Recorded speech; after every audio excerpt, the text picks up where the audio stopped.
رزق کی برکت کا وظیفہ.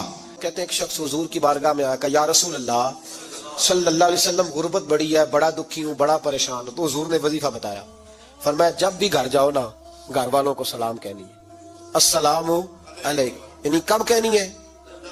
جب بھی جاؤ. کب کہنی ہے؟ یعنی گھر سے نکلے ماچس لینے کے لیے، واپس آ کے کہنا السلام علیکم. پھر گھر والوں نے کہا ہو یاد نہیں رہا تھا، وہ تو چینی بھی ختم ہو گئی ہے. پھر گئے چینی لینے تو واپس آ کے پھر السلام علیکم. انہوں نے کہا خو ناراض نہ ہوئیے گا، پتی بھی نہیں چائے کی. اب واپس گئے تو پھر واپس آ کے کیا کہنا ہے؟ تو نبی پاک صلی اللہ علیہ وسلم نے فرمایا جب بھی گھر جا السلام علیکم کہے اور 3 دفعہ سورۃ اخلاص پڑھ دے.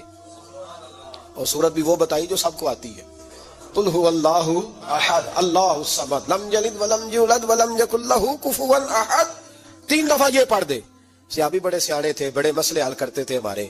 فٹافٹ بول پڑے وہ صحابی، کہنے لگے حضور میری تو چھوٹی سی فیملی ہے، کئی دفعہ بچے گھر نہیں ہوتے، ننھیال گئے ہوتے ہیں، تو پھر کیا کروں؟ حضور نے فرمایا جب گھر میں کوئی نہ ہو تو اپنے نبی پہ درود و سلام پڑھ دے.